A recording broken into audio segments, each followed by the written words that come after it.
Multiple people are facing charges, and an officer has now been suspended. We have the latest from Peel Police after a violent protest out of a Hindu temple and additional incidents reported throughout the region. And there's still a few hours left for residents of Don Valley West to cast their ballots. We're following the very latest on today's by-election in the city, with results expected to start coming in later tonight. And it is election eve in America. Both Donald Trump and Kamala Harris, they are vying for last-minute votes in key battleground states. We're going to have extensive coverage and analysis. This is Live at 5.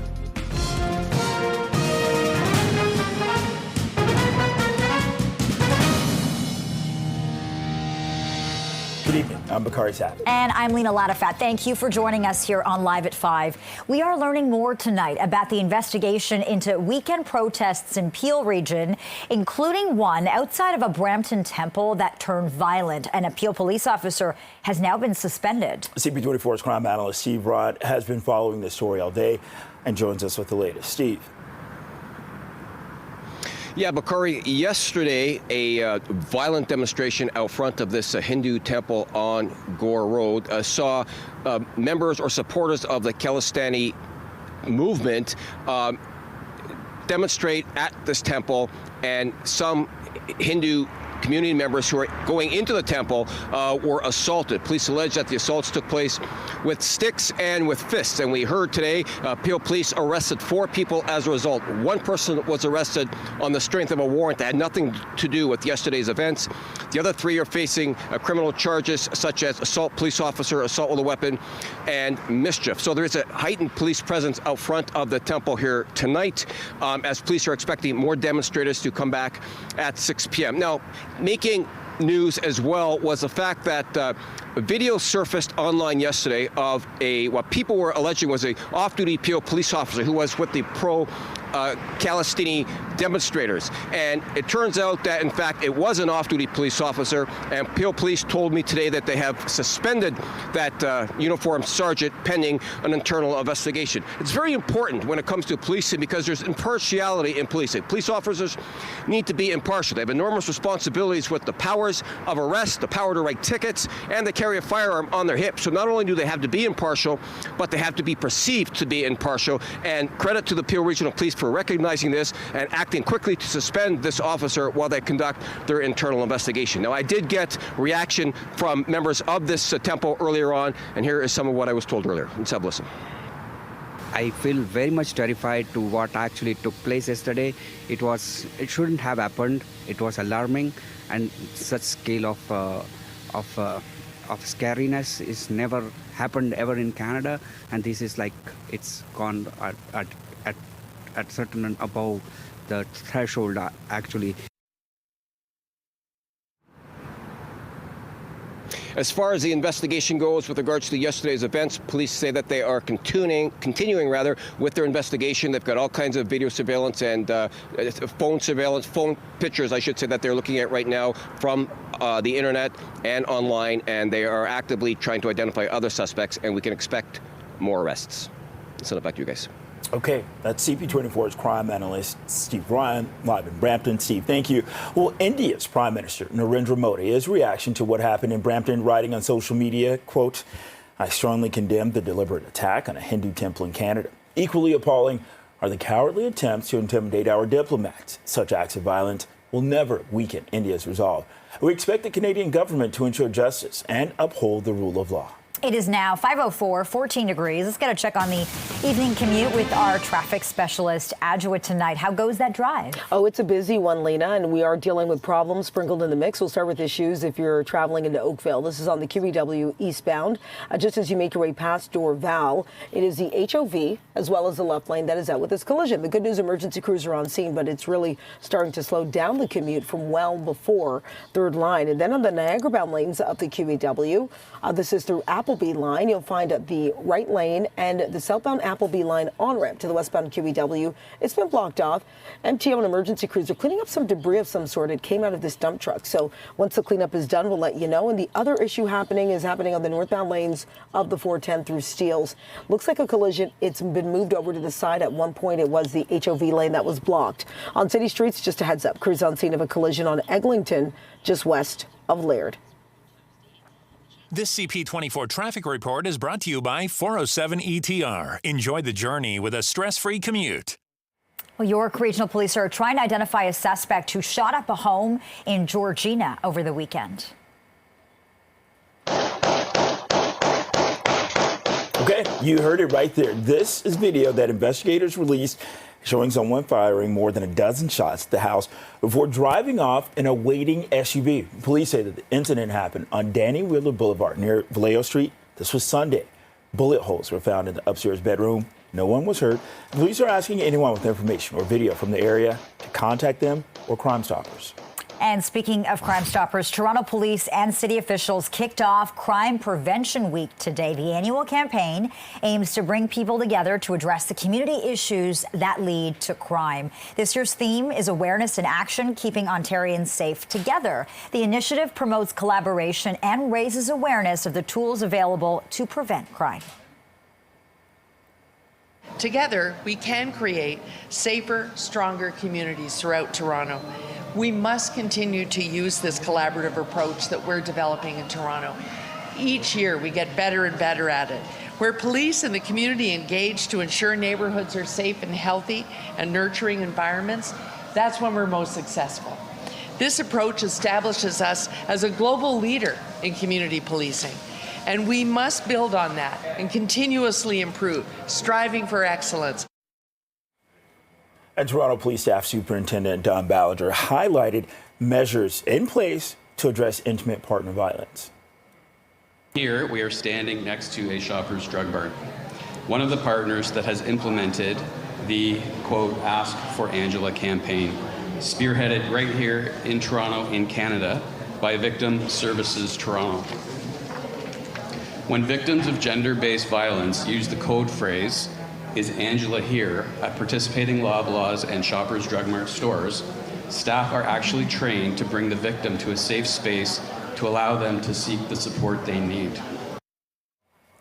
Now, last month, police teamed up with the Retail Council of Canada on a series of tools and guidelines to help retailers reduce crime and keep their staff safe. Well, it's election night in Ward 15, Don Valley West. The polls, they are still open. 16 candidates you have to choose from and 2 perceived frontrunners. Yeah, CP24's Melissa Duggan joins us live from the polls with the very latest. By-elections can sometimes be sleepy. Not this one, Melissa.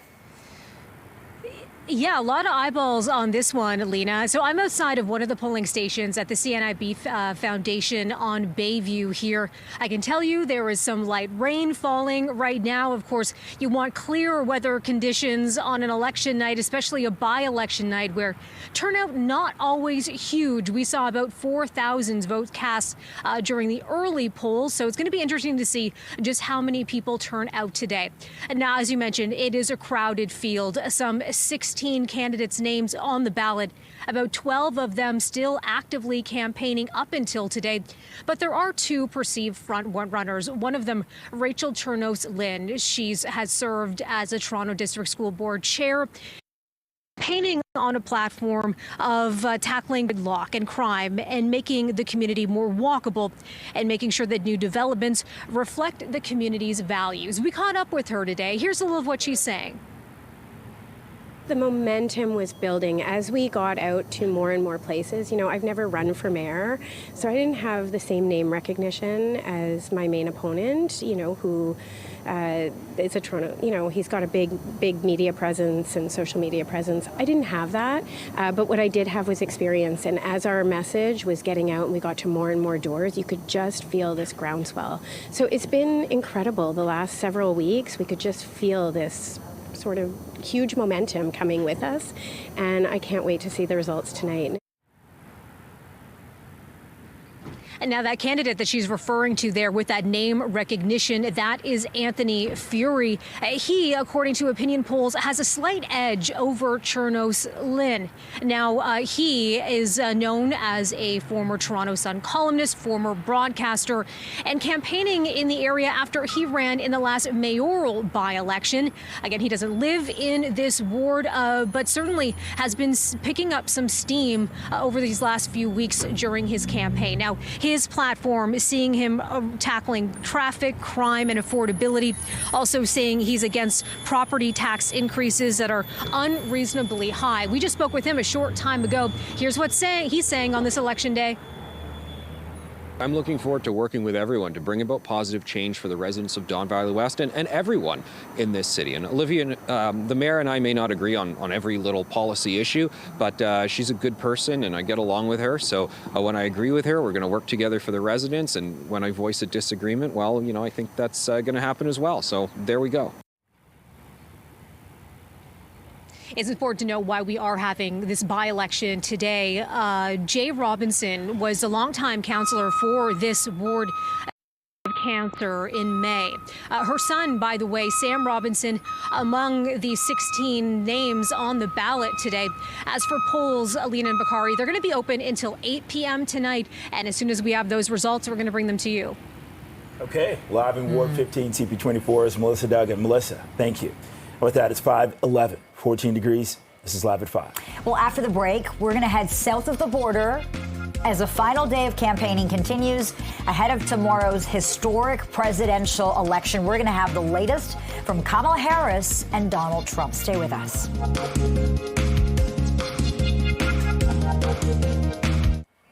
All right, this is it. Kamala Harris and Donald Trump, they are visiting key battleground states on the very last day of campaigning tonight.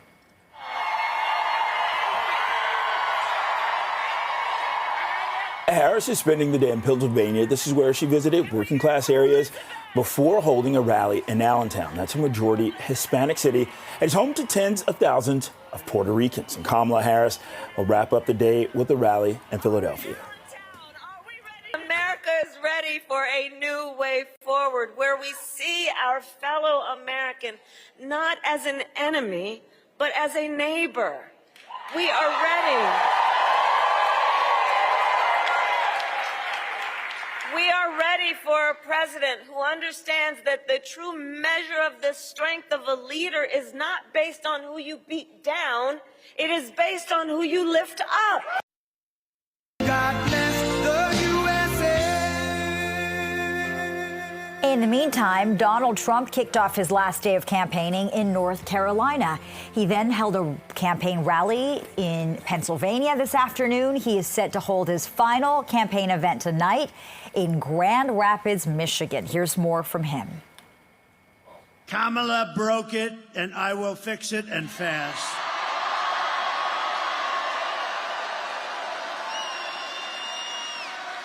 America will be bigger, better, bolder, richer, safer, and stronger than ever before. This election is a choice between whether we will have 4 more years of gross incompetence and failure. All right, for more on the final push for votes as we look ahead to U.S. Election Day, that is, of course, tomorrow, we're joined live by Alan Lichtman, professor at American University in Washington and historian. Alan, thanks for joining us. I know it's been a really busy couple weeks for you. Thanks for making time. Look, you have accurately predicted the outcome of 9 of the last 10 presidential elections. You said it weeks ago. You are predicting a Kamala Harris victory. I know you don't like to talk about polls, but I'm going to go there for a second because they seem to say this could be incredibly, incredibly close. So my question to you is, do you stand by your prediction? Is there any part of you that's nervous about your pick? I absolutely stand by my predictions. I have often made my predictions in absolute defiance of the polls. My first prediction was in April 1982, when I predicted well ahead of time Ronald Reagan's reelection, when 60% of Americans said he was too old to run again. I predicted George H.W. Bush's election in May of 1988, when he was 17 points behind his opponent, Mike Dukakis, and all the pollsters and pundits had written him off. And of course, I predicted Donald Trump's win in 2016, when all the pollsters and pundits were going in the other direction. So polls sway me not at all. I stand by my prediction of a Harris win because it's not based on the campaign or the polls, but on the fundamentals of how an election really works, and that is votes up or down and the strength and performance of the White House party. Okay, Professor Lichtman, I want to go back to 2016.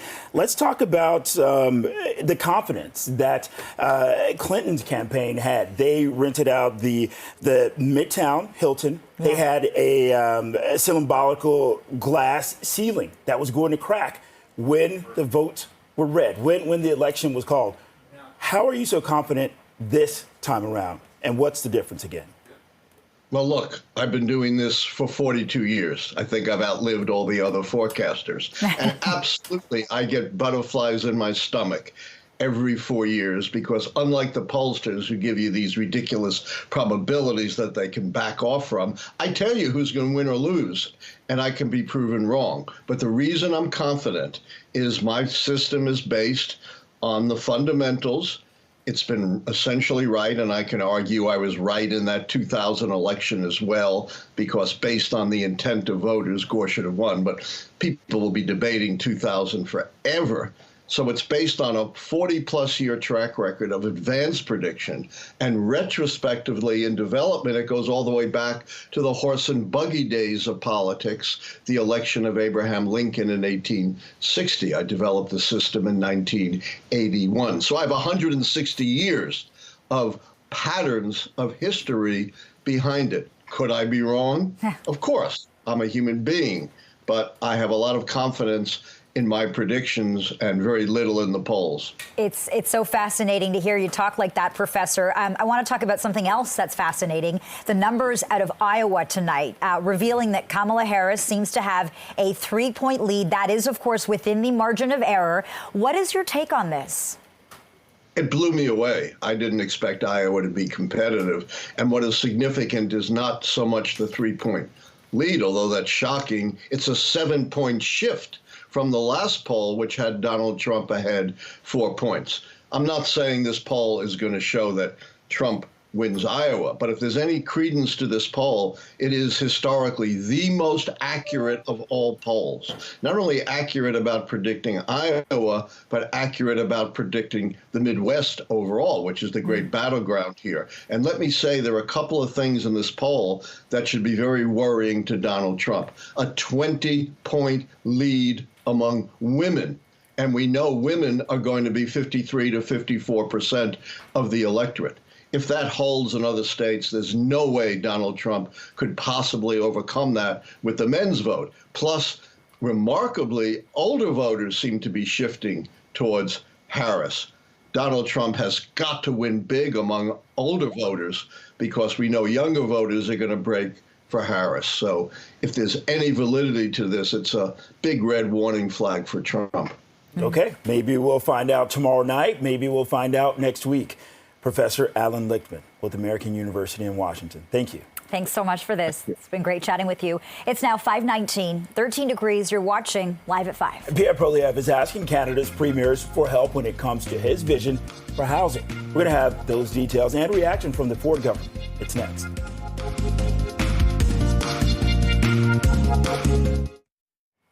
Conservative leader Pierre Poilievre is asking premiers across Canada to remove their sales tax of new homes under $1 million.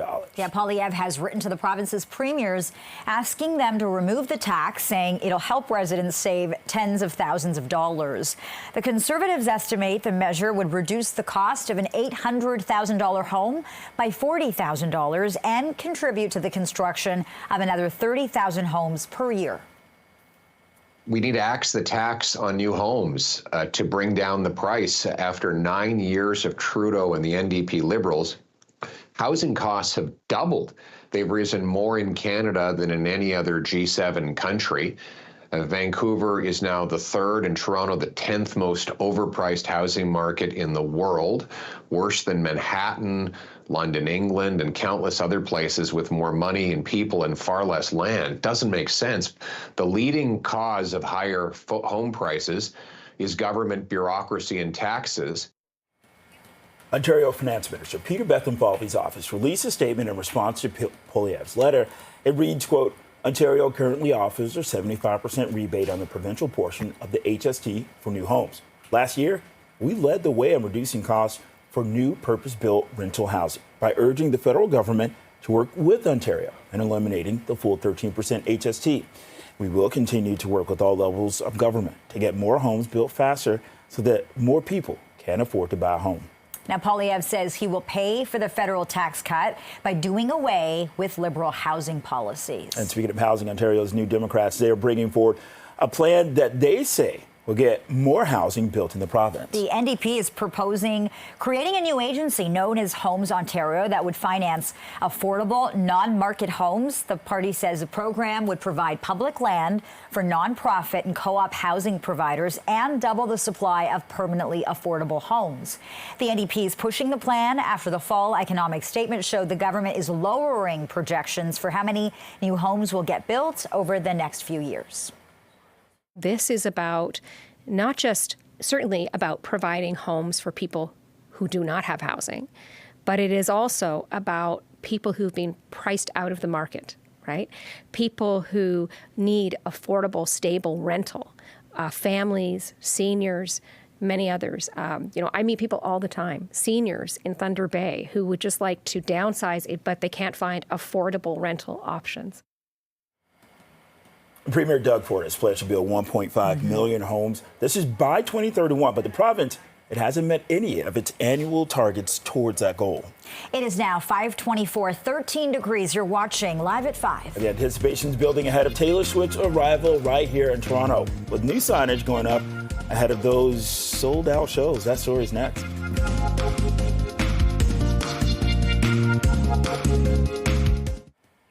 And the countdown's on to the Eras Tour in Toronto. Yeah, the city is going the extra mile to welcome Taylor Swift and her tens of thousands of fans. Beginning today, the route from Nathan Phillips Square to Rogers Centre has been temporarily designated Taylor Swift Way. Maybe you've seen the signs already, complete with new ceremonial signs along Queen, John Front, and Blue Jays Way. Now, taxpayers are not on the hook for them. They were paid for by Rogers. Mayor Chow is among the Swifties anticipating the string of concerts. Taylor Swift has a magical way to connect people around the world. Her music unites us. Her lyrics and music touch us deeply, and even her cats connect us. It is only fitting that Toronto connects her event team and the fans through the Taylor Swift Way. And at the end of this month, the Taylor Swift Way signs, they'll be donated to the Daily Bread Food Bank, who'll sell them off to Swifties at auction. Now, Swift will perform 6 sold-out shows here in Toronto between November 14th and the 23rd. I guess the countdown is officially on. But right now, it's 5:28, 13 degrees. This is Live at 5. We are live in Don Valley West tonight, where residents are casting their ballots to elect a new councillor. This is a live shot from a polling station. Remember, polls are open till 8 o'clock tonight. We're going to have the latest with Melissa Duggan coming up.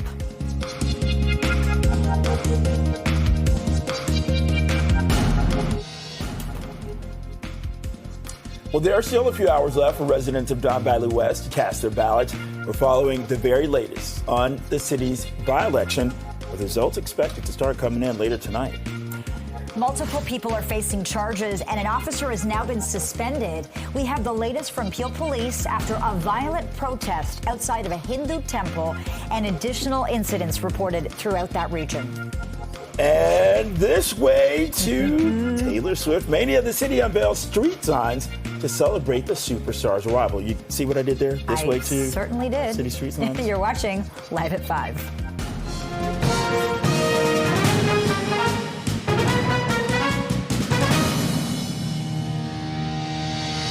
evening, and thanks so much for joining us. I'm Lena Latifat. And I'm Bakari Savage. It's election night in Ward 15, Don Valley West. The polls, they are open. They're going to stay open until 8 o'clock. There are 16 candidates to choose from. Yeah, and two perceived front runners. CP24's Melissa Duggan has been following the story right from the start. She joins us live from outside a polling location tonight. What are you hearing from residents in that community, Melissa?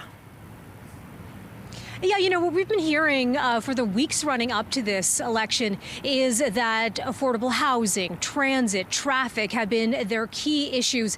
Now it's going to be interesting to see just how much those issues, just how much the candidates that are running are driving people to vote tonight. So I'm at a polling station at the CNIB Foundation on Bayview, and I got to say, we've seen a pretty steady stream of people pulling in here to vote today. You know, I was mentioning earlier, we saw some light rain, how the weather could affect turnout. Also thinking about how this is the first Monday after the time change, so getting darker earlier, will that be a factor? Something to consider afterwards when we finally get those results again after 8 o'clock tonight when those polls close. But as you mentioned there, Lena, we do see two front runners, according to opinion polls, really jumping ahead of the pack. A crowded field of some 16 names on the ballot, about a dozen or so still campaigning. One of those people, Anthony Furey, a former Toronto Sun columnist, a former broadcaster, he seems to have the edge according to those polls. Now, he doesn't live in this ward. Certainly there's been criticism about that, but he has been talking about how he spent time here growing up in this area of Don Valley West. We talked with him just a short time ago, actually just outside of this polling station. Here's some of what he had to say.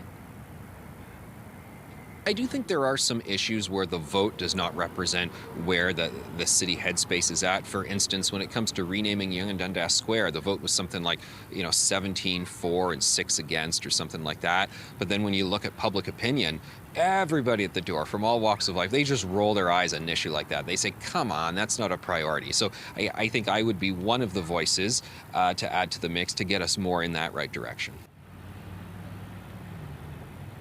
That response, by the way, to a question that I asked him, how his seat at the table, if he were to win tonight at City Council, how that could change the dynamic at City Hall. Now, as for the other perceived frontrunner, that is Rachel Chernos-Litt. She's been a longtime TDSB trustee, also serving as chair as well. And she's received some very high-profile endorsements, like from former Liberal Premier Kathleen Wynne. We've been chatting with her as well. Here's some of what she's telling us. Having only run for trustee before, that was a much sleepier, quiet, people weren't as interested. They were interested and they felt strongly about public education, but it didn't have the same kind of galvanizing impact.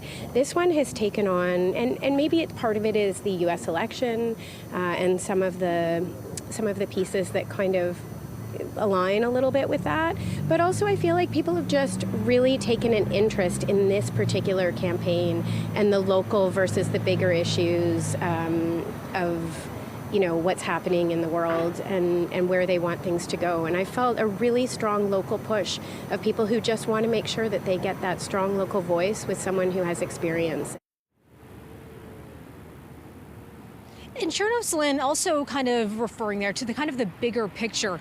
Something to point out that the MP and MPP for this area are both Liberal. If we were to see a change toward Furey, for example, that would certainly mark a change. And you could expect that political watchers are keeping an eye on this race, just trying to see if maybe they could read into something here. Of course, looking ahead to next year, there is a chance we could be seeing a provincial election. We could possibly be seeing a federal election. So anytime you can read into a vote to see how voters' minds might be changing, perhaps there might be something to learn there. Anyway, something to check out tonight. We're certainly waiting for those results. We're expecting them sometime after 8 p.m. tonight. Again, that is when polling stations close. So if you are in this ward, still plenty of time to cast your ballot. Back to you. All right, Melissa Duggan on the very interesting storylines coming out of Ward 15 tonight. Melissa will, of course, be watching the results very closely. Again, polls close at 8 o'clock. 5:36 now, though. 13 degrees. Let's get a check on that drive home. Adjoa and Siayabwa keeping a close eye on that. I am. Sun's down, and when that happens, when the time changes, it gets a little bit tricky for drivers. So if you're making your way out, just drive with additional extra care on this Monday. Also in the mix of all the delays, we are dealing with some problems on the QEW. We'll start with some brand new issues. QEW Niagara bound. This is just as you make your way on the approach to Cawthra. Had the left lane out with a collision. As you make your way further west on the QEW, the delays continue into Burlington, where on the Niagara bound QEW, the cleanup of a dump truck which lost, I think, a load of dirt does have the right lane of the highway blocked, and as well the southbound Appleby line on-ramp to the westbound QEW not accessible. No relief on the Toronto-bound side of the QEW, where as you make your way just past Dorval, it's the HOV and left lane out with a crash. And into Brampton, delays off the 401 up towards Steeles, just north of Steeles. Still have what remains of a collision. They're just clearing the last vehicle. They did have the HOV lane blocked. They all moved over to the side. On city streets, Eglinton, we saw that collision on Eglinton just west of Laird. Lena Bakari, I'll send it back to you. Thanks, Ajwa.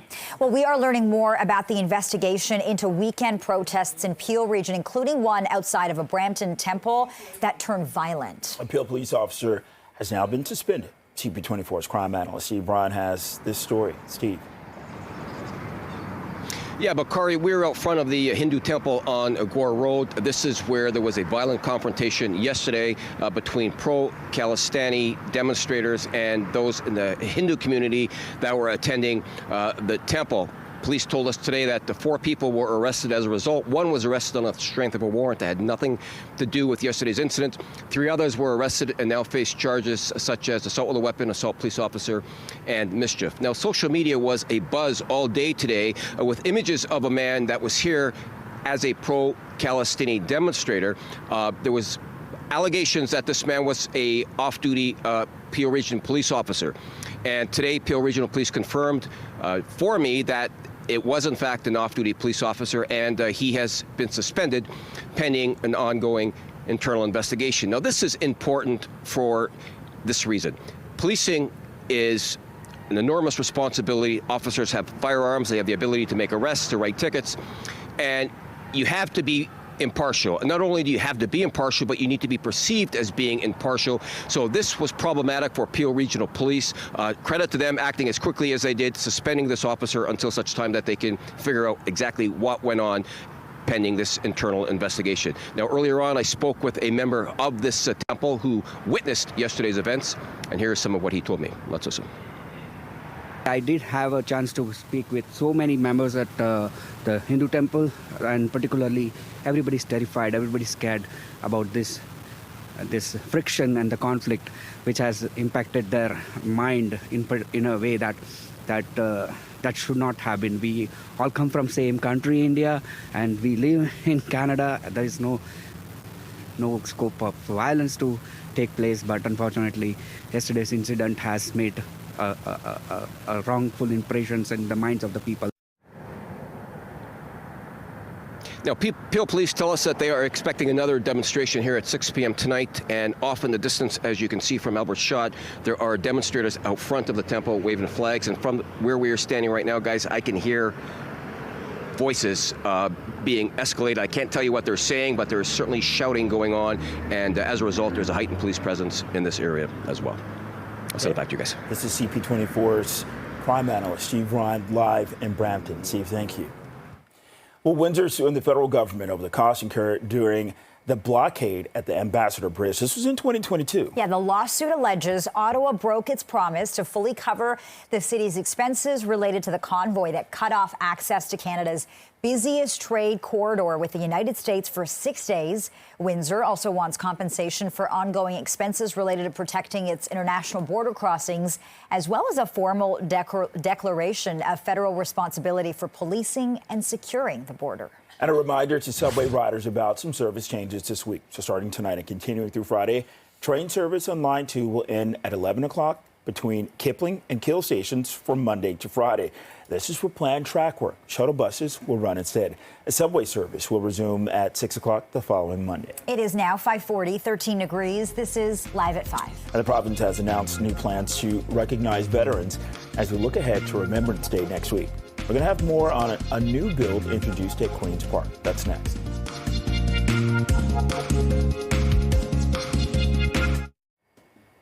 Well, November is Domestic Violence Awareness Month, and York Region is using it to bring attention to strangulation. The York Region Center for Community Safety supports survivors and victims of intimate partner violence. It says Once someone is strangled by their partner, the chances of dying at the hands of that person increases by 750%. CP24 spoke with the organization about its Taking Your Breath Away campaign. Our survivors don't necessarily disclose it right away because they themselves aren't aware. Like many of us aren't until we become aware through training, et cetera, that this is a high-risk indicator of potential femicide. So when we work with survivors, we ask that question, that key question: has he applied any pressure to your neck? And from there, we're able to then provide the wraparound services and see, does she need medical attention? And York Region Center for Community Safety has released 19 videos, including stories from survivors, as part of its Taking Your Breath Away campaign. You can find them on the organization's website. Well, the province is introducing a new bill today to recognize those who serve their country. Yeah, the Honoring Veterans Act would expand recognition to living veterans and those who gave their lives in service. It would create a new award to celebrate the achievements of veterans and condemn any actions that disrespect those who serve their country. In order to better recognize the contributions that veterans have made both during and after their service, we are proposing to rename Remembrance Week to Remembrance Day and Veterans Week.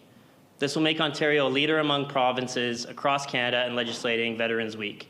We are also proposing a new section to the Remembrance Week Act that would honor veterans through recognition efforts, including bestowing awards.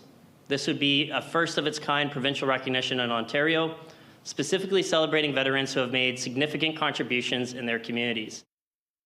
Everyone who put on the Canadian Armed Forces uniform made a commitment that asked them to potentially provide their life to preserve these values. Of course, this is not a minor commitment, and when their service is complete, it is up to all of us to continue to show regard for what that person sacrificed and was willing to sacrifice for something greater. What is important is that the efforts of those who have given their all for their nation be acknowledged. That is why the announcement today is so important. It is a recognition of the nature of sacrifice for the greater good.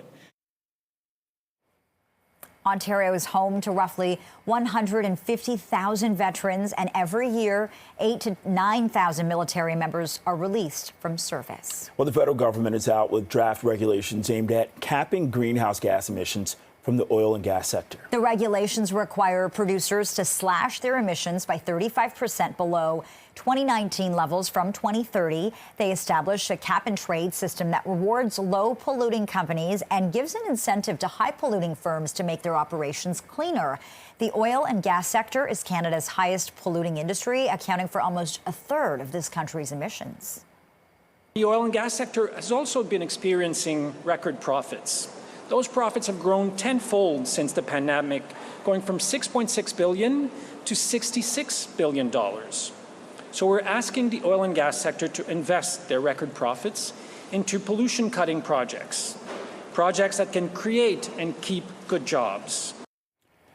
Formal consultations on the regulations will run from November 9th until January 8th, with the final version to be published sometime in 2025. Well, BCE has announced it signed a deal to buy U.S. internet provider Ziply Fiber. Ziply says that it'll extend Bell's fiber footprint to the U.S., adding nearly 1.3 million fiber locations. Bell purchased the company for $5 billion. As part of the deal, it'll assume about $2 billion in net debt. BCE is the parent company of Bell Media and CP24. It's 5:47, 13 degrees. You're watching Live at 5. Coming up, remembering Murray Sinclair and his monumental impact on Indigenous justice, truth, and reconciliation.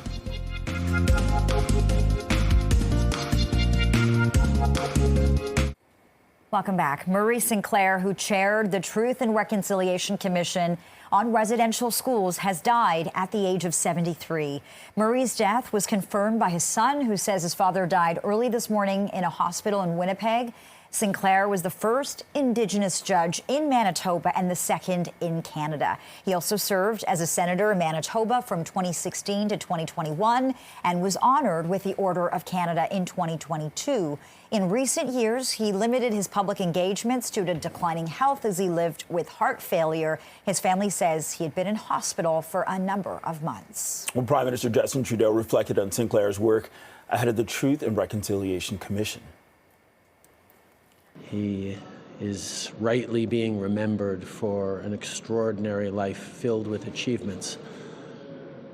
But for me, his leadership on the Truth and Reconciliation Commission, the calls to action he put forward, and how he then remained committed to not just setting out the work, but participating actively in seeing the work done throughout this country at all different levels, was exceptional.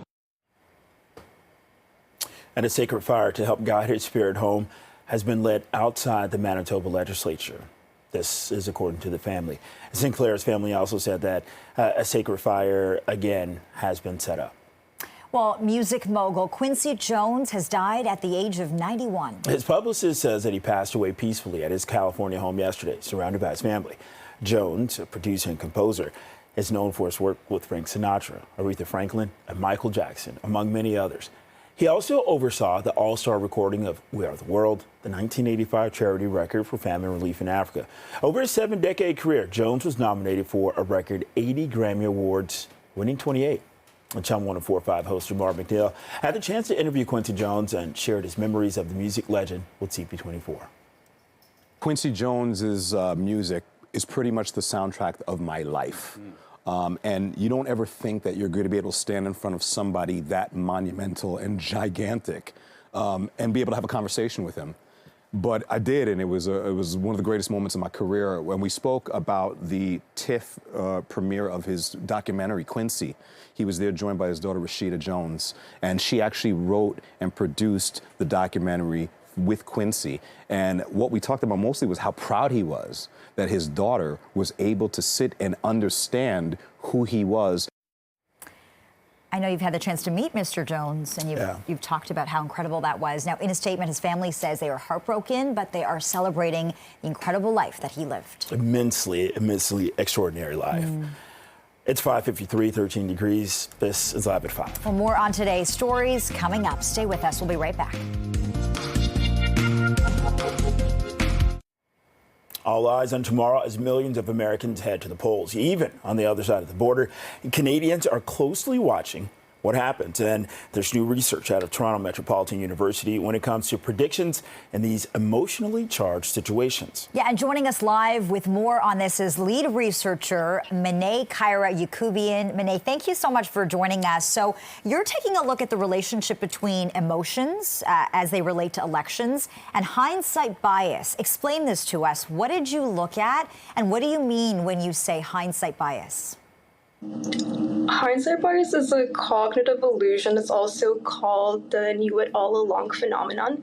It's this tendency to believe that we could have predicted the outcome of an event after the fact, so nudging us closer to the outcome than our initial prediction. And in 2020, we had a really cool opportunity to look at this phenomenon in a real-world context, something as emotionally charged as the U.S. election. Okay, why is it important to not only identify this, but also explain it? And, along those lines, can you talk about how that makes its way into our everyday conversations?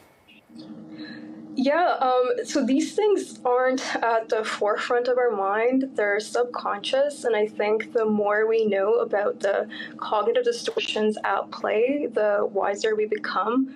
Uncovering this sorts of phenomenon, I think, just makes us more intellectually humble. So just knowing that there's factors, variables like emotions at play and clouding our judgment, I think just makes us better decision makers.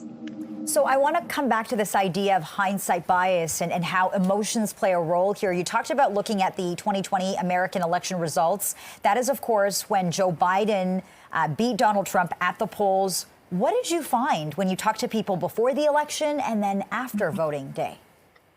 So what we found was that Republican voters or Republican supporters, they showed more hindsight bias than Democrat supporters. So Republicans who associated negative emotions with the outcome of the election remembered their predictions as being closer to the outcome than Democrat supporters who were presumably happy with the win. So what this suggests is that negative emotions inflate something like hindsight bias.